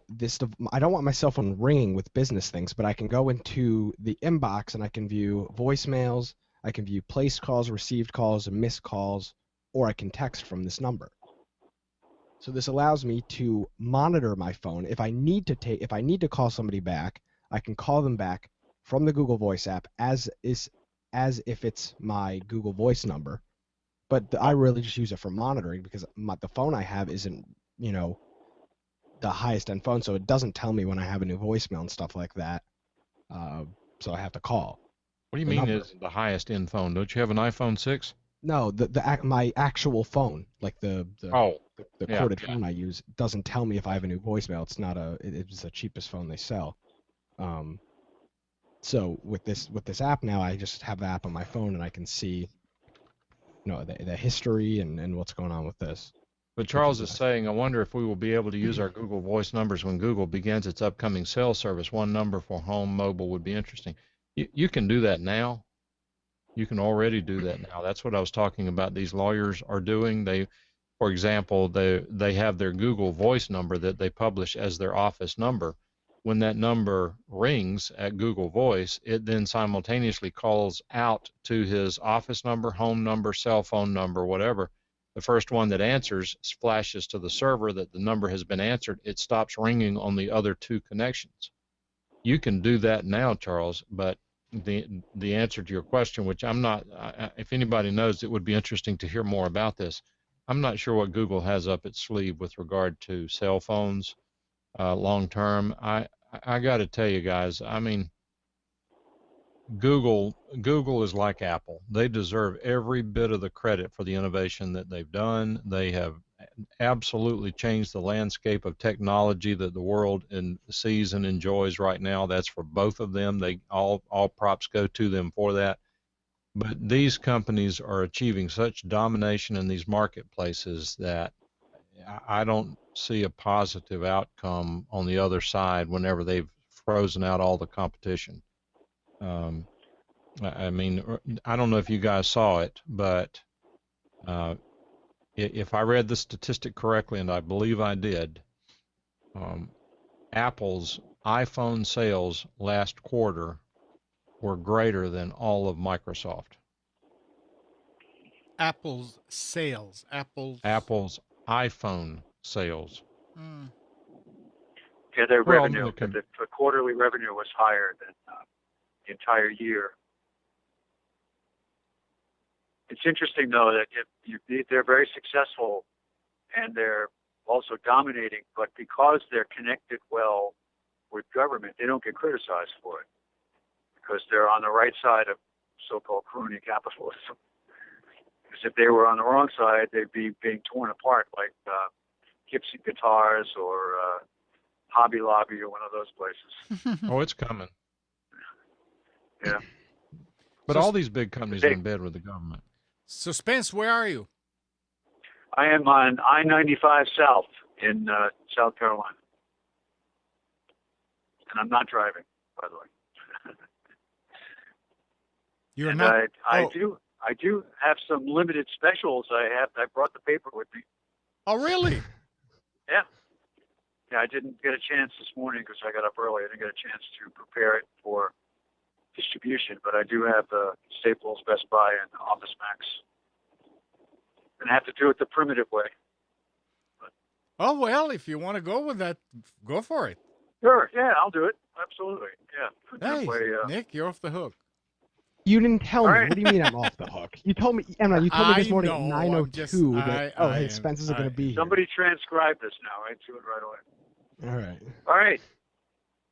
So starting with Staples, they have a entry-level Brother MFC wireless all-in-one printer for $59.99. That's $40 off. That does have it's wireless as well as two-sided printing. They've got an Asus Transformer Pad. This is a Android KitKat 4.4 with a detachable keyboard, 10.1-inch screen, 16 gig of storage for $199. That's $100 off the regular price. We've got a entry-level laser printer. This is a Canon Image Class. That is a USB connected printer. $49.99. It says it's $110 off the regular price. I mean, that puts it way out of the correct range as far as MSRP, but still a good deal for $49.99. You can also upgrade to the wireless version of this for an additional $20, so you get it for $69.99. We also have Epson Workforce printer. This is the 2650 4-in-1 printer scanner fax copier. This is the one that I had read very good reviews over. $79.99 is $50 off. It does get some criticism though when it comes to setup, and that has to do with the complexity of they use ink tanks and not a separate, or ink cartridges with built-in print heads. So the setup was a little difficult based on criticism, but once you get it going and the apps that they have are highly rated and they support printing from mobile devices. So that's it at Staples. Switching to Office Depot, Office Max. Two good front page deals on PCs this week. One is a Toshiba Satellite 17.3-inch laptop with an AMD A6 processor, $399.99, $150 off. 8 gig of memory, 750 gig hard drive. They also have a Dell Inspiron 5000 series 14-inch laptop. This is a touchscreen laptop, 8 gig of memory, 1 terabyte hard drive, backlit keyboard, which I have come to love and respect after working on a couple of these. Very good. $499.99. That's $250 off the regular price. It comes with an Intel i5 processor. So that's no slouch. That's really a good business class machine. They have a Brother DP 2540 laser printer. This is a print copy scan machine. It's got a jet document feeder. It's not a fax machine, but if you don't need fax, $129.99. So a monochrome laser printer, wireless as well as two-sided printing, automatic. It's $50 off. If you do need the version that has the fax machine, pay an extra $20. You'll get the printer scanner fax copier version.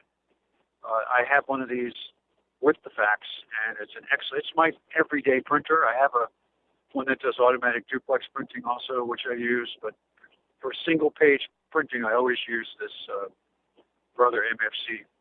Excellent machines. I'm still working on the original starter toner cartridge. It's been going on, I think, about 4 years now. Okay, they've got an HP Stream 7-inch tablet. This is a Windows tablet, 32 gig of memory, Windows 8.1, with an Intel processor for $89.99. That's $10 off the regular price. I have no experience with this, and I'd really like to try it out. But if you want to try to do Microsoft Cloud integration with your files and so on, and see how it would work with the rest of your Microsoft apps. This would be an inexpensive way to try it. Also got a Acer 23-inch LED monitor. This is a good price, $129.99. That's $40 off the regular price. Pardon me as I turn the page here. And as you turn to the side street. As I what? I said, and as you turn the steering to the right. Oh, yeah. No, I'm not driving. So, oh, by the way, before we go to Best Buy, I had mentioned Motorola Surfboard cable modem last week, and the price was, I think it was $69. Well, if you're a member of Sam's Club, they have it for $54. The same one, I think it's the 6121, which is also recommended by or supported by Time Warner for high speed. And I actually picked one up for my daughter, and she returned the one she got from Amazon, which was, I think, $68. So that's a good deal. That's at Sam's Club, if you remember. Okay, so Best Buy, they've got a very good deal on an AMD A8 true quad-core processor. This is a Toshiba 15.6-inch laptop, $299, $50 off. AMD has been always considerably cheaper, even in the list prices from Intel. And I've actually been working on several AMD machines lately, and I've come to appreciate their price points again. We've got a variety of inexpensive tablets out there from Best Buy. They've got the Kindle Fire HD Kids Edition. This comes with a special case, and as well as parental controls and things like that. It's $134.99. It's $15 off the regular price. And they've got an entry-level Android tablet for just $49.99, 7-inch tablet with 8 gig of memory. It's a good deal. All right, we've got SanDisk 64 gig Ultra USB 3.0 flash drive. $27. Well, the list price has it at $99, so it's $72 off the regular price. But $27 for a 64 gig flash drive, that is an excellent price. We've got an HP 20-inch LED monitor for $89.99, save $30. These are typical prices now on these backup drives. 1 terabyte Western Digital portable USB drive for $69.99, $30 off. $99.99 for a Seagate 2 terabyte backup portable, save $30. Very important that you get, especially if you have a laptop, get a portable drive. Plug it in when you set the machine up wherever you go to back up automatically. I've got a new product that I haven't seen before out there from Logitech. This is a Logitech K830 living room keyboard. And this is significant because it's got backlighting. It says wireless and USB connectivity, so it supports both. $79.99. That's $20 off the regular price. And we got, let's see, one more thing here at Best Buy. A Netgear N300 wireless N router with cable modem. Now, if you are the kind of person that supports a lot of other people with their devices at home, and you're trying to simplify your support for them, and they are looking at getting a cable modem, it might not be a bad idea to get them an all-in-one device. This is $99. So it's got a wireless N router as well as the cable modem built into one device. So it might make it a little bit easier for you to... What's that? Did you say Netgear? Netgear, yeah, I know what your opinion of Netgear is with their support. I know. 2 weeks. I gave my best friend an Asus router for a Christmas present. Yep. 1 week later, his less than 1 year old Netgear wireless router would stop connecting to his client. Every one of them that I have has flaked out. Every single one of them. I put in several of the N300 ones and for friends, and I have one in my living room too, and I haven't had any difficulty with it. I still swear by them. Okay, I still swear at them. Yeah. I've got some that you can have. I used to know the president of Netgear pretty well. His name was Patrick Lowe, and went back when Nortel owned them. I used to order these as giveaways for classes that I did. If people completed and gotten certification or did some part of training that I would give them. Back then it was hubs mainly, or storage devices or something. And I used to order them by the box, literally the box load of Netgear, because we got them at internal pricing. So I got to know Patrick pretty well, and that's back when the company was about 10 or 12 people. Yeah. Well, if you And get a you're box right, load though. of them, maybe you can go through and find one that works. Yeah, yeah. Well, this was back before they made. This is back in the early days of wireless. Back before it was standardized, but it wasn't 802.11 yet.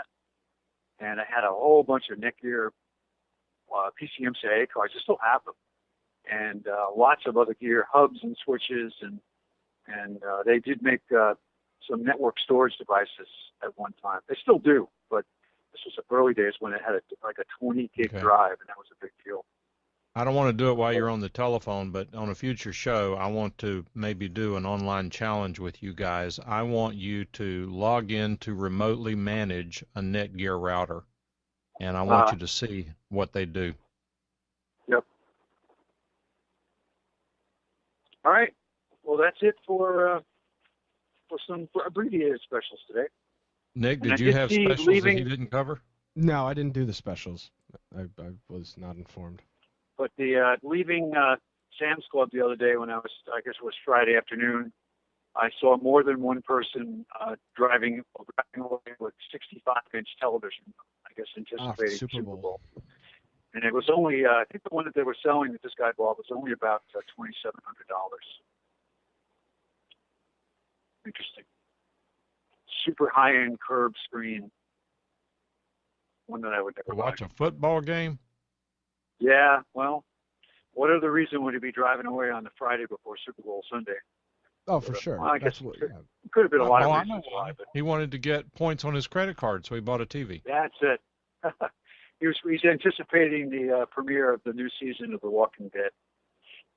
So, Hey, my Mike, I'm excited. I'll be able to get my credit card points very soon. Yep, Tuesday.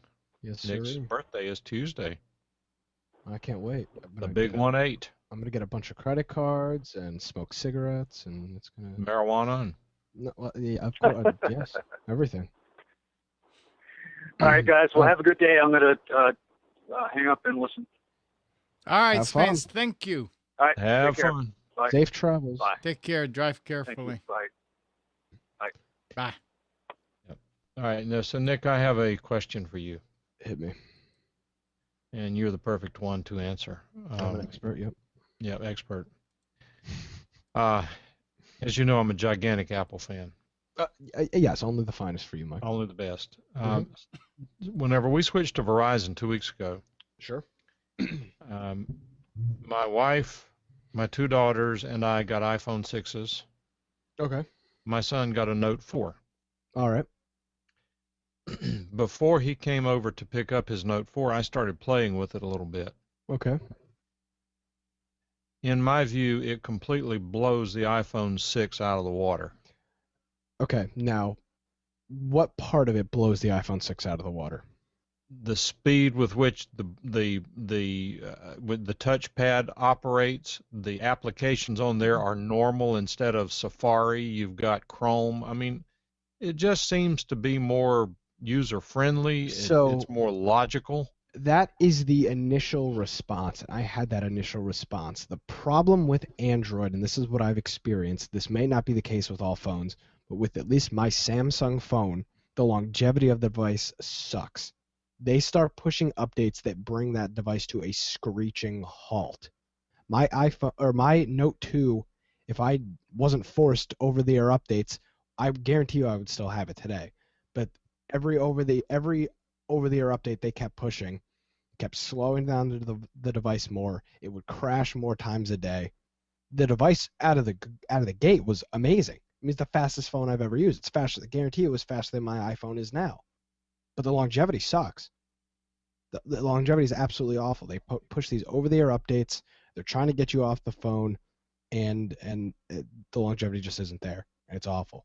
So initially, great. Once they start pushing the updates that are purposely meant to slow down the phone, you're screwed. So that's what you're experiencing. Guarantee you, a year and a half from now, that phone will almost be unusable for your son.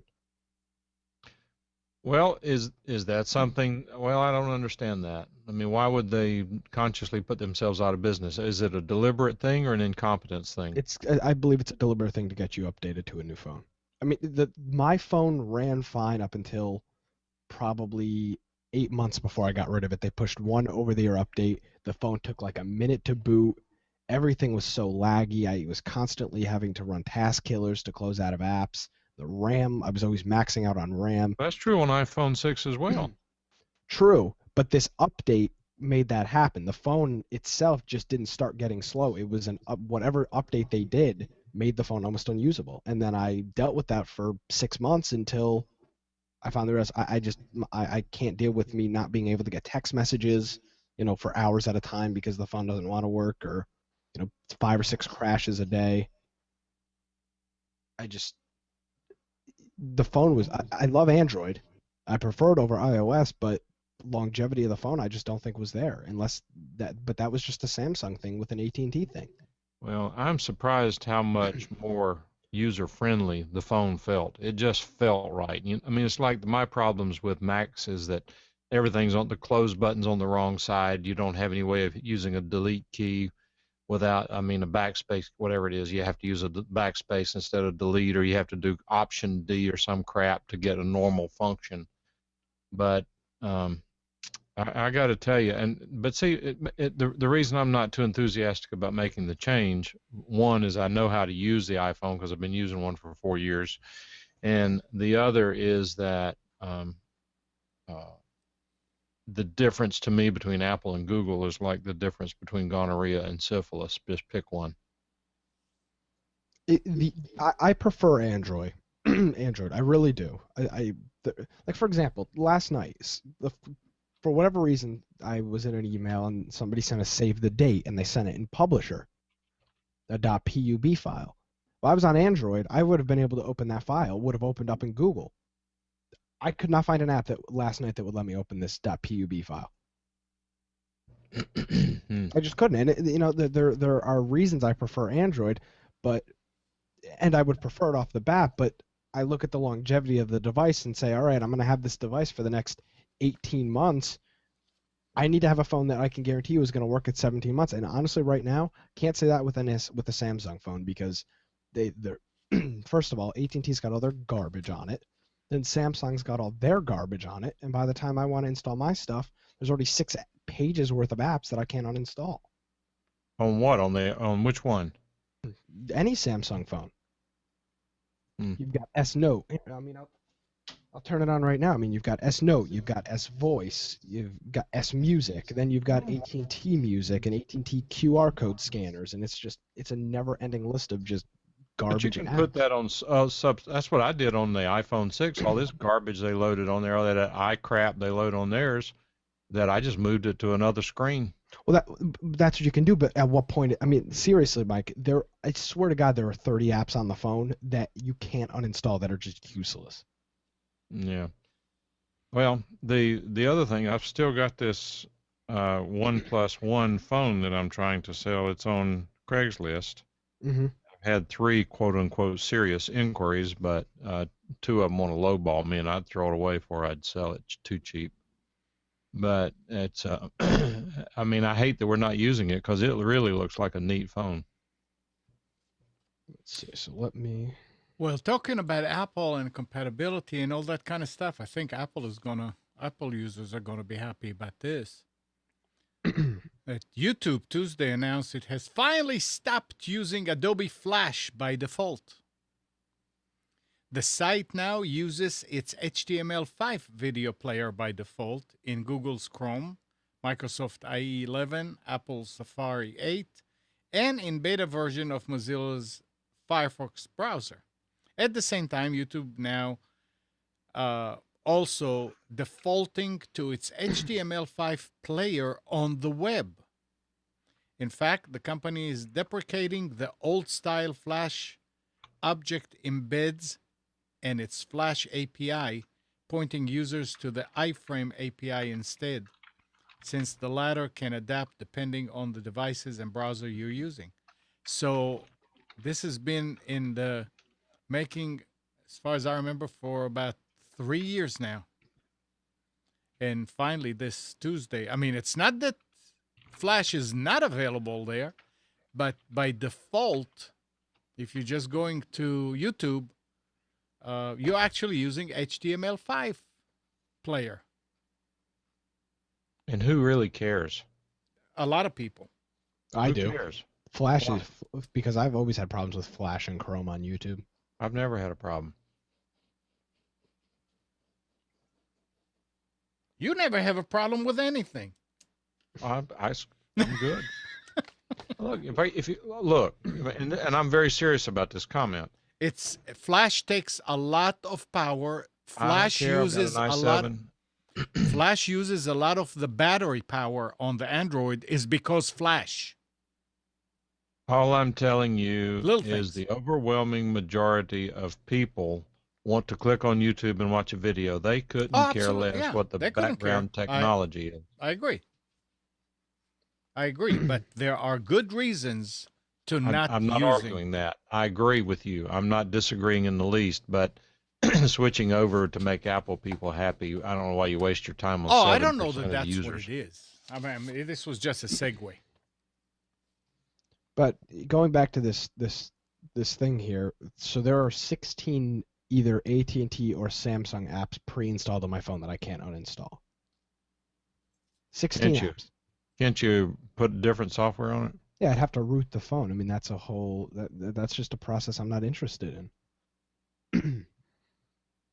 But the interesting thing was it was, I guess I wouldn't say I was a power user of the phone. I mean, for the majority, it was text messaging and email. But it just got to the point where the phone was unusable. I mean, I couldn't get text messages. It would take me 25 minutes to receive a text message. The thing would just sit there. Something would sit in the taskbar. I'd have to keep restarting the phone, and eventually the text would come through. Plus, I bought the phone a year after it was out, so the phone was 3 years old by the time I got rid of it. And they will add more and more and more that after a few years it becomes unusable. I mean, the reason we Exactly. changed phones, I mean, our phones were working, but it took every time you had to twice a week.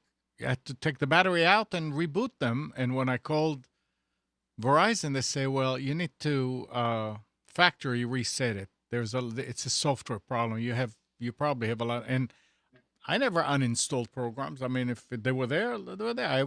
I'm using it as a phone, but obviously it is affecting what's going on there. And yeah, Nick. I mean, if you getting frustrated, knowing how to, and you're pretty good with those smartphones, and you couldn't make it work, uninstall and all that. Imagine the rest of us.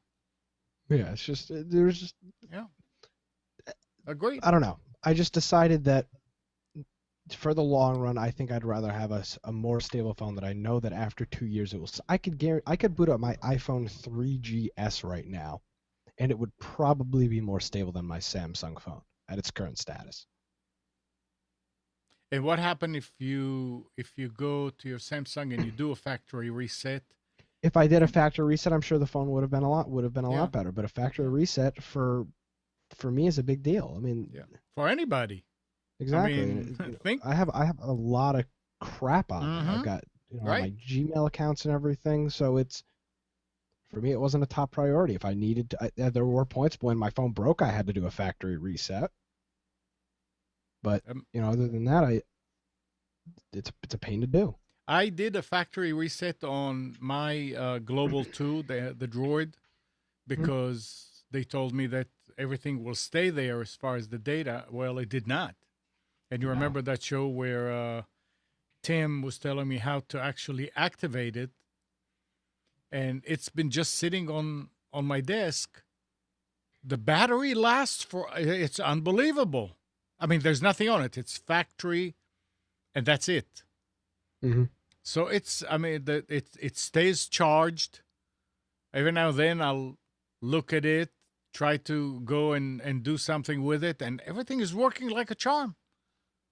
So it's obviously was the problem was with software that was loaded on it. At this point, yeah, I mean, you can use it as a camera, you can use it as a browser, but on Wi-Fi, but that's about it. And they do work. All right. A couple of weeks ago, we were talking about how hotels and convention centers are blocking people's Wi-Fi providers, like if you have a Wi-Fi card or whatever. Well, now the FCC last Tuesday warned that it will no longer tolerate hotels, convention centers, or others intentionally interfering with personal Wi-Fi hotspots. This issue grabbed headlines last fall when Marriott International was fined $600,000 for blocking customer Wi-Fi hotspots, presumably to encourage the guests to pay for pricey internet access from the hotel. So the talk here when I was talking about it was that it's not only because of that, but it's also interfering with a lot of the networks that are locally, which is possible. I can't remember who brought it up. But yeah, they said, leave things alone. Don't fool with it, guys. That's not actually right, Amnon. The what?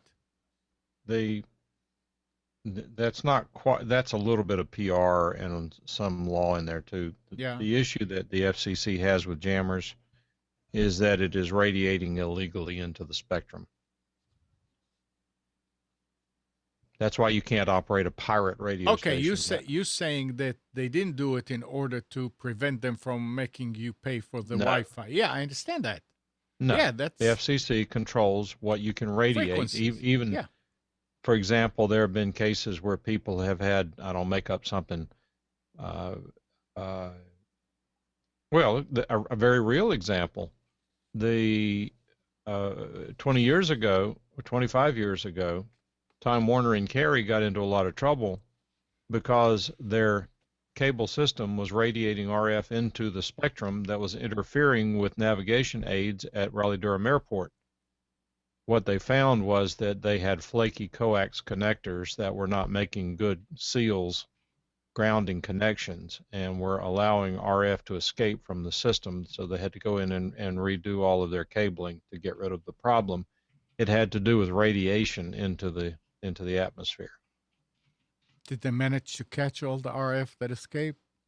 Ha ha ha ha. Yeah. Well, then you have to put it in a bucket and resell it. Yeah. Quickly, I want to go back to the chat. Paul Underwood just posted that this should take care of an app called App Master, the uninstall master. The problem with this app is if your phone isn't rooted, you can't uninstall any of those things. So this won't work. Paul was mentioning in the beginning of the show about the fact that Google is giving away Google Earth Pro. Google Pro is now Earth Pro is now free. Yeah. But so you can uninstall the apps if your phone is rooted. But if you don't want to root your phone, this app does absolutely nothing for you. So it's not really the solution. Why would you not want to root your phone other than the risk of bricking it? It's just a pain. I mean, I didn't want to do it because it's a pain. You've got a million different guides on how to root it. Everybody says do something different. It's not an experience I'm interested in. Well, that's why I go back to this OnePlus One phone. That's why it's such a great idea, at least, that they don't have all those restrictions and so forth. Well, there's nothing on it. There's no carrier apps or anything else. Well, that's fantastic. I'm disappointed that it's not available for Verizon. Because the Verizon CDMA or whatever their new technology. So everybody knows about the fact that Windows is going to be free upgrade to Windows 7 and Windows 8 have we confirmed if this is a free year and it's going to be Yeah, free yeah, after it's that? for the year. So that's so stupid. I don't understand. Well, wait. Well- Let's be very, very clear on this question because I have the same one. We have determined that you can get it for free for 1 year and you do not ever have to pay for it, or you can use it for free for 1 year and then you have to pay for it. A year from the day that it will be officially released, you can upgrade your operating system and use it forever. That was But my if question. you waited a year and a day after it was released, you're going to have to pay for it. Okay, that's contrary to what Nick thought he heard you said, if I understood him. Yeah, Well, I mean, you last week we weren't 100% sure Yeah. on that. So have we? No, we've it's- confirmed it's- so within the first year, Right, if you upgrade, it is free lifetime. correct. Okay, then there's no That's- problem. That's sweet. Except it's not going to be available free to the enterprise, to Of businesses. course not. No, why would it be free to them? Yeah. They don't deserve it for free. They're only going to, it's only to individuals, or I don't know how they can, I guess by the key numbers, the serial numbers, they can tell where it's being used. But what I don't know yet is if it's released and you go and you upgrade, what happens? Do you have to install it on your machine and do the upgrading that way, or do you go to a website and you put your key number and they give you something to download that you can install 2 years later? Yeah. It has This to we be don't know B. yet. Well, it has to be B, because what happens if you have to reinstall in 2 years? Yeah, that's what it's got to be. No, I don't know. The other this way, I'm sorry. this way at least you're going to be able to download it, to have it, and when you're ready for it, as you know me, install it. Amnon, Hold on now. Are Yep. they? It was after that year. I guarantee you those registration servers are not going to work. So you may be. I able understand. To get that key. That's but my I guarantee you it won't let you register it. Right. Yep. That's what I'm wondering, if you're going to be able to go during the year and go through the rigmarole, whatever they going to have you do, and get the upgrade without actually installing it and activating it on your machine. I doubt it, because if that was the case, people would just start getting a bunch of Windows 8 copies, upgrading them to 10, and holding Well, on to keys. maybe, yeah. We'll see. We'll seems have to wait unlikely. and see. but Amnon, you are the very reason they're doing that 1 year requirement. We're fine. I just installed 7. I'm not going to be installing 10 at the end of the year. Yeah, you are. At least it'll Yeah, be. I am. I mean, I don't look. Paul says that he's been running it on his Sony Vaio laptop for the past 2 weeks. It's as smooth as can be. If it is here's the scoop. This is my experience. When Windows 7 came out, I waited over a year to use it for the first time. I waited for Service Pack 1 because I didn't want the same debacle that we had run into with Windows XP, and certainly not Vista. And when Service Pack 1 came out for Windows 7, there were very few substantive updates to it. It wasn't a lot of change. And if I had upgraded to Windows 7 when it first became available, I would not have had a bad experience. Then Well, that's again, the whole thing. And honestly, like, I understand where people are saying they don't want to upgrade because it's new, but it's Windows. I mean, you're not going to install it and it's just not going to work. It's going to be stable. tell Vista that. Vista was the exception. But you don't know that until after the fact, and at that Yeah. point you're screwed.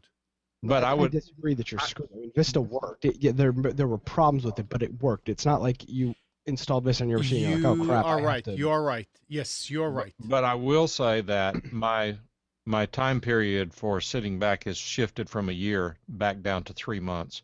You're going to know the warts in 3 months. I will be upgrading day one when that thing launches.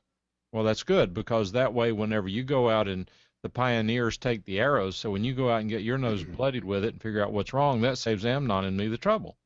Well, So another quick question here. This is interesting. I'm building a new computer. I'm going to order the parts later this week. I'm guessing I should get Windows 8.1, right? So I get that free. you can't get 8.0. There is no such thing. Yeah, you can. I believe you No. can. I believe you can buy Windows 8.1. Can you not? No, and remember, you get Windows 8. It may be Windows No, they 8, sell but they sell Windows 8.1. it's old Full- stock. Yeah, but then it's upgraded. It's just like Service Pack 1. You know, you buy Windows No, 7. but they don't sell. I don't think they sell Windows. They don't sell Windows 8 anymore. They sell Windows 8.1. If you go to Amazon and search Windows 8, Microsoft is selling Windows 8.1. So I'm saying I should go with Windows 8.1 instead of Windows 7, so I get my free Windows 10 upgrade. Correct? Does that seem like it's the right? Well, route? I I wouldn't. Yeah, I understood that the free upgrade was to Windows 7 as well. Is it Yeah. also? Oh, yeah. 7 and 8. I'm wondering if I should familiarize And you see, myself with. in that case, the reason, and again, let's go back to it. The reason why I did not upgrade until now is because there was no straight path. There Well, was no that's because path you to waited. upgrade from XP to 7. Mhm. So it's completely a redoing a thing.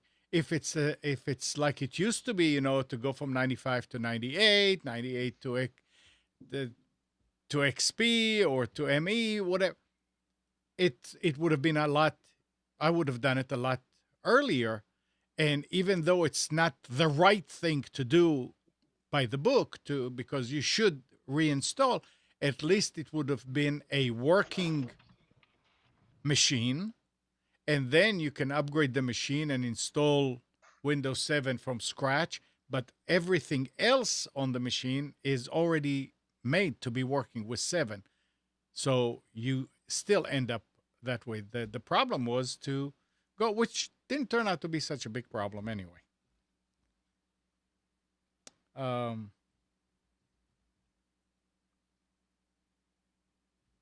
Paul is saying dual booted. Dual booted for what? 8 and 8.1? No, No, I think 8.1 it's 10. 7. Oh, yeah. 8 and 10. Okay. But if it's working good, then I don't know why you would need to do it. It's nice to have it, as a. Well, Brian Aldridge has been using Windows 8.1 since he built his computer, and he's very happy with it. so- Everybody that I know that with 8 is 8.1. I haven't. I think they sort of like forced it. Because I had one customer that got pissed. He said, "Wow, I have 8.1 the next morning." Well, they thought it was a different operating system. So I guess I should. I can't believe I can't believe Windows is still $100. I mean, that's just like, Get a Mac.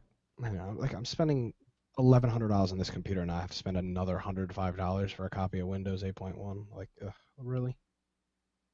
Bruce says Windows 10 is also available as an ISO. That's good to know. Yeah, so you could run it in a VirtualBox or whatever.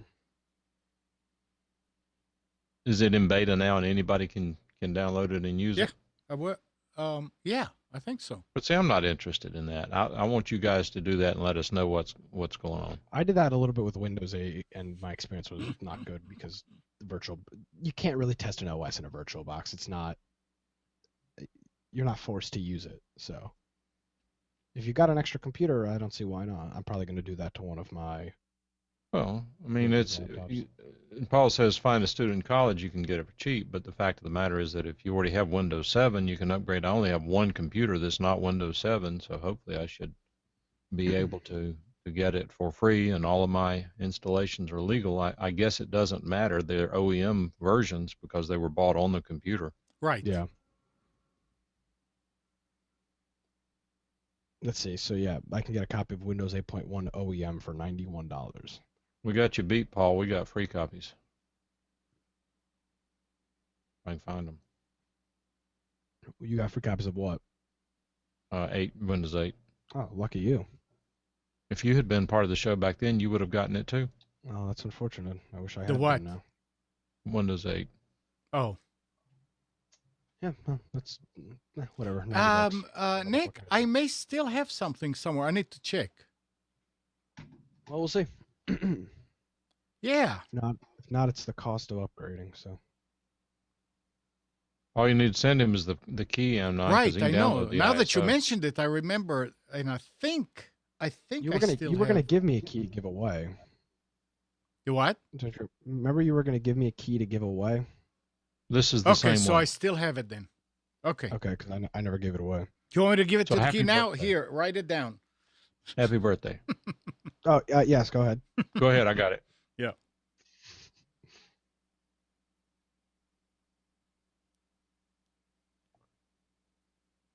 Anyway, all right, it's All right. 11 o'clock, guys. I'm done. Yep. I saw Brian here last week, right after we hung up, and I talked to him about it last night, and he said he came in right after we finished. It's too early, he's so 2 hours behind us or something. I'm again entertaining instead of 9 till 11, 10 till 12. I disagree. Why? We will have no Sunday morning church crowd if that's the case. Well, the church crowd leaves at 10, like Marl. Exactly. So now Right. he won't be part of the show at all, is what I'm saying. So at 3 o'clock in the afternoon. Now. Yeah. I'm being serious here. I mean, Yeah, you gotta, yeah. We can do like we did before. Go 9 to 3. Right. Yeah. I'll install a bed here instead of the chair. So I'll be and you You're guys ready to- better do the same thing.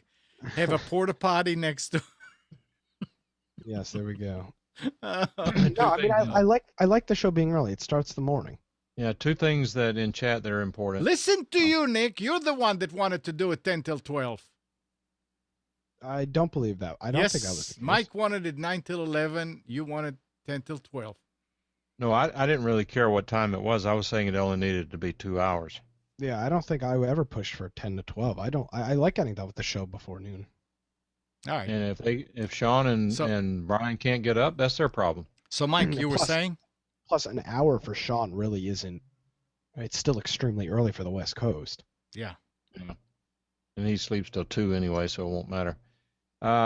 So anyway, Paul posted a link. Google Earth Pro is free, so you need to, if you want that, go get it. It used to be either $2.99 or $3.99. If you're into the Google Earth thing, I'm not, but if you're into it, this is a heck of a deal. It's more Googleization, but that's just the way that cookie crumbles. And Max King says Tiger Direct is selling off leased Optiplex machines with AMD dual-core processors, 4 gig of RAM, 1 terabyte hard drive, Windows 7 Pro for $119. Can you post a link to that? It's just go to Tiger Direct. Well, yeah, but I don't know where it is.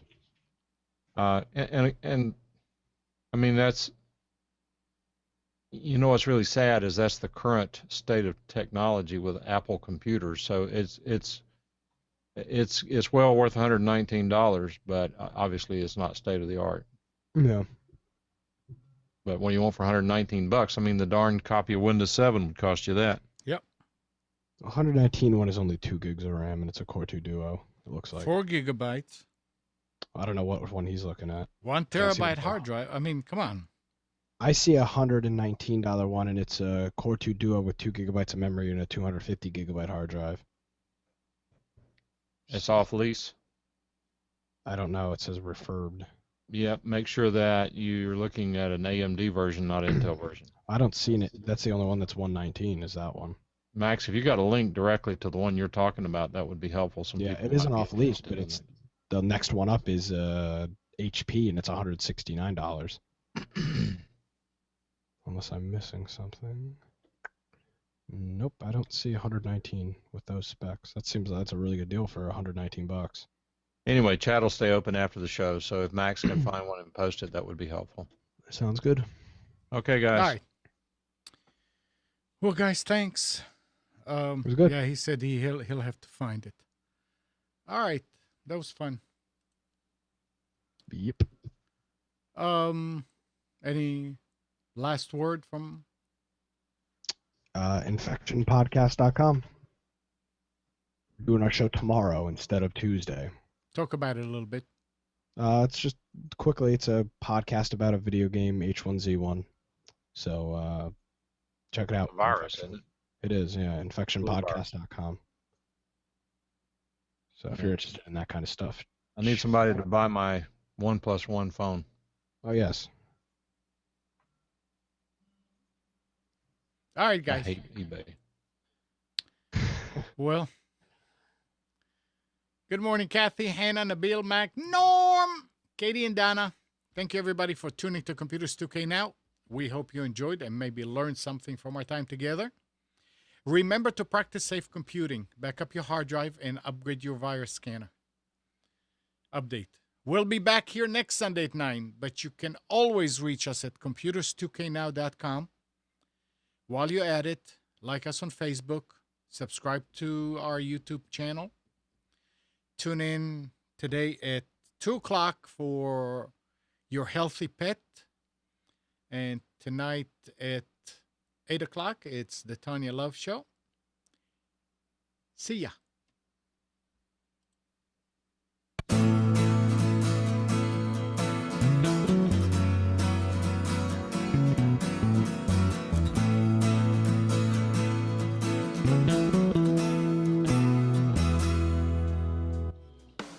You are tuned to the Nissan Communications Network.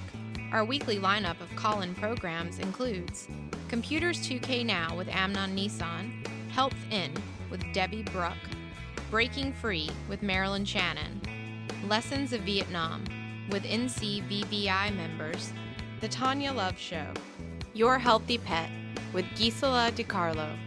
And if you tuned in too late, you can always watch each program in its entirety or download an MP3 audio file of it at www.nissancommunications.com. Sponsored by Atomus.com, makers of quality video recorders and converters for professionals, CarolinaApparel.com, and DeltaForce.net.